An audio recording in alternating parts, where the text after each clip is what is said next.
യൂട്യൂബിന് വിട. സൂര്യയിലെ എല്ലാ പരമ്പരകളും സംരക്ഷണത്തിന് ശേഷം തികച്ചും സൗജന്യമായി സൺ നെക്സ്റ്റ് ആപ്പ് ഡൗൺലോഡ് ചെയ്യൂ. കണ്ടാസ്വദിക്കാം നിങ്ങളുടെ പ്രിയ പരമ്പരകൾ. അഖിൽ,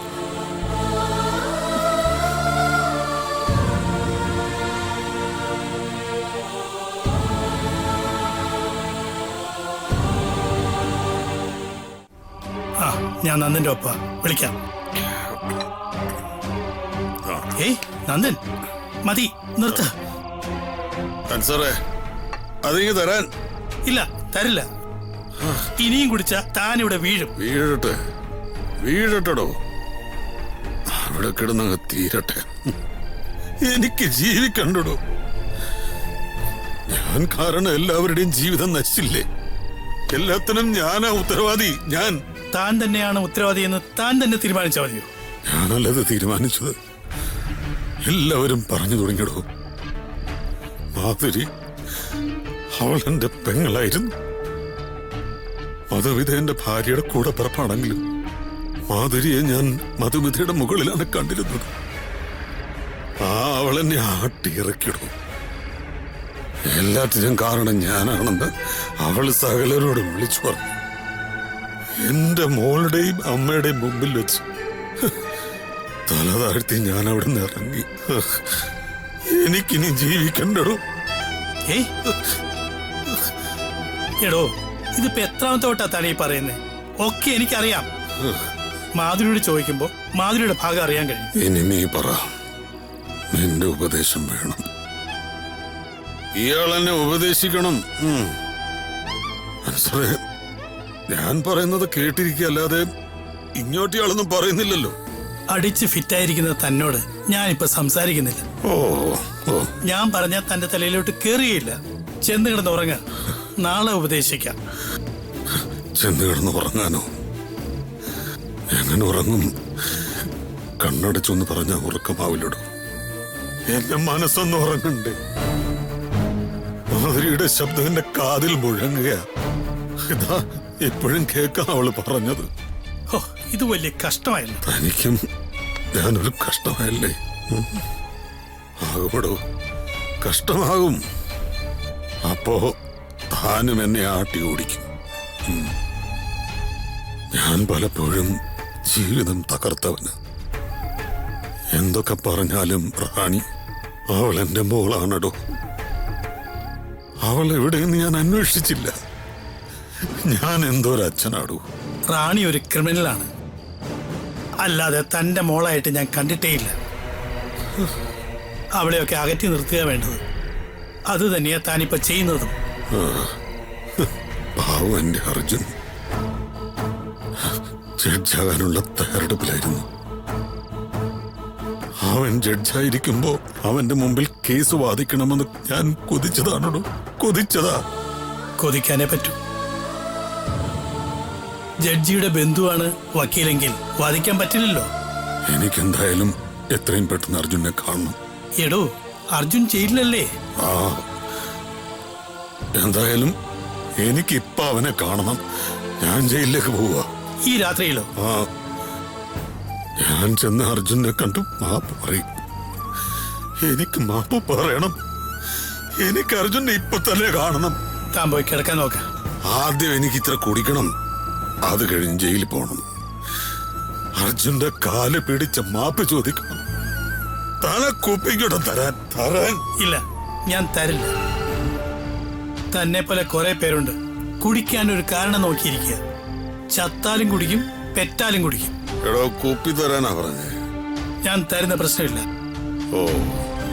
അപ്പോ ആർക്കും എന്നെ വേണ്ട, ആർക്കും വേണ്ട. ഒരു മുൻകൂർ ജാമ്യം എടുക്കാൻ കഴിയാത്ത ഒരു അഡ്വക്കേറ്റിനെ ആർക്കും വേണ്ടടോ. ശരിക്കും എന്നെ കൊണ്ട് ഇനി ഒരു ഗുണവുമില്ലടോ.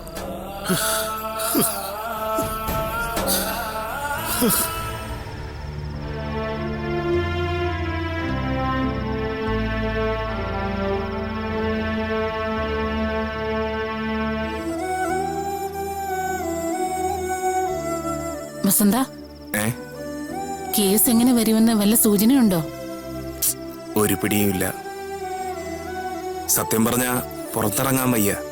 മുമ്പ് അഡ്വക്കേറ്റ് അർജുന്റെ അങ്കിളാണെന്ന് പറയുമ്പോൾ വലിയ ഗമയായിരുന്നു. എല്ലാവരോടും ഞാൻ അങ്ങോട്ട് പറയും അഡ്വക്കേറ്റ് അർജുന്റെ അമ്മാവനാണെന്ന്. ഇങ്ങനെയൊക്കെ സംഭവിക്കുമെന്ന് സ്വപ്നത്തിൽ പോലും വിചാരിച്ചില്ല. അർജുൻ സാറിനെ ചതിച്ച പെണ്ണിന്റെ തലയില് ഞാനൊന്നും പറയുന്നില്ല. പൂജയുടെ അവസ്ഥ എങ്ങനെയാ? അതൊരു മരിച്ച വീടാ. എല്ലാവരും ഉണ്ണുന്നു, ഉറങ്ങുന്നു, ഉണരുന്നു, അത്ര തന്നെ. എന്ത് ചെയ്യണമെന്ന് ആർക്കും ഒരു പിടിയില്ല. വസന്തം നോക്കിക്കോ, അർജുൻ സാറ് അഗ്നിശുദ്ധി വരുത്തി പുറത്തു വരും. എന്നിട്ട് എല്ലാവരോടും കണക്ക് പറഞ്ഞ് പകരം വീട്ടും. കേസ് പോകുന്ന പോക്ക് കണ്ടിട്ട് എളുപ്പം പുറത്തിറങ്ങാൻ പറ്റുമെന്ന് തോന്നുന്നില്ല. അങ്ങനെയുള്ള പൂട്ടിട്ടാ പൂട്ടിക്കളഞ്ഞത്. കള്ളപ്പൂട്ടല്ലേ? അർജുൻ സാർ അതൊക്കെ പൊളിക്കും. ആ സ്വാതി എന്ന് പറയുന്ന പെണ്ണിന്റെ പുറകില് ആരോ ഒരാളുണ്ട്.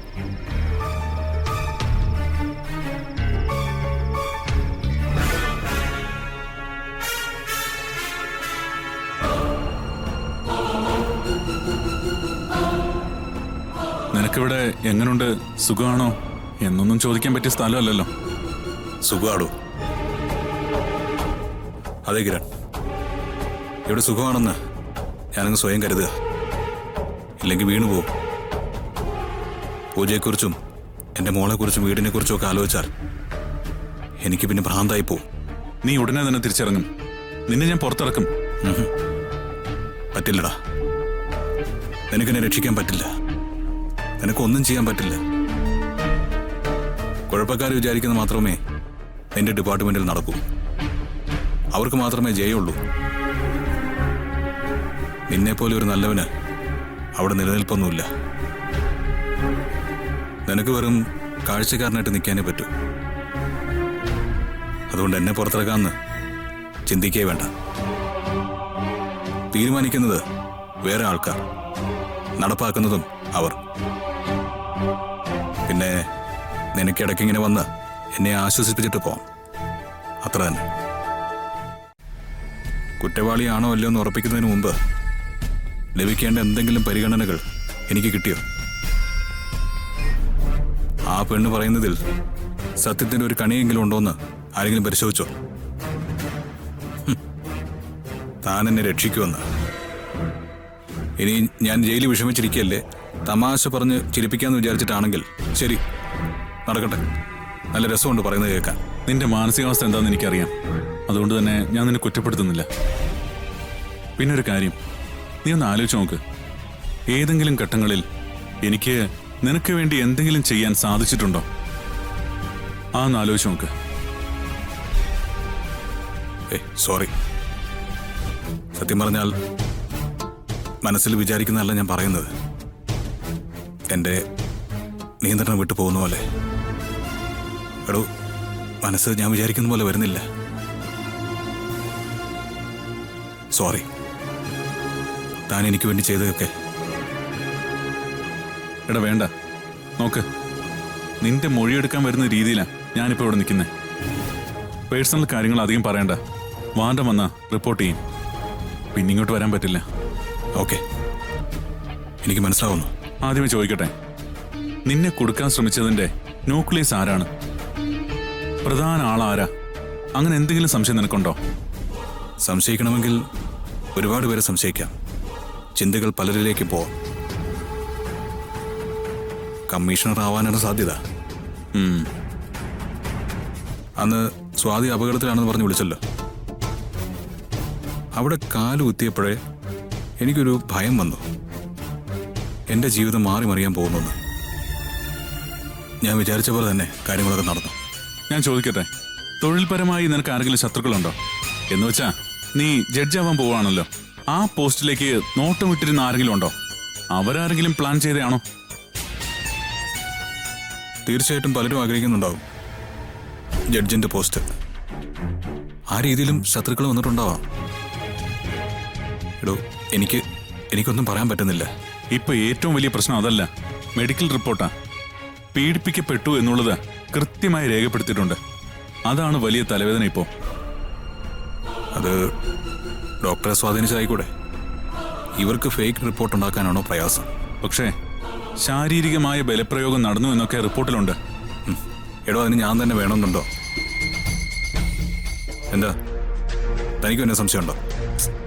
ഇടം നീ എന്തൊക്കെയായി പറയുന്നേ? എടോ പൂജയെ പോലെ ഒരു ഭാര്യ എനിക്കുണ്ട്. മറ്റൊരു പെണ്ണിനും തെറ്റായിട്ട് നോക്കിയിട്ട് കൂടിയില്ല.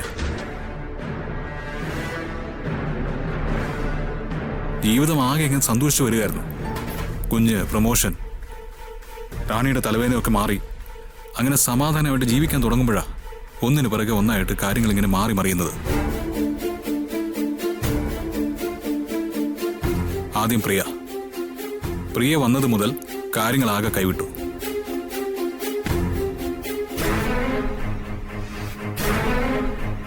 കിരൺ, ഈ സ്വാതി കേസിൽ പ്രിയക്ക് എന്തെങ്കിലും ബന്ധമുണ്ടാവൂ? തീർത്താൽ തീരാത്ത പകയായിട്ട് അവള് നടക്കുന്നേ.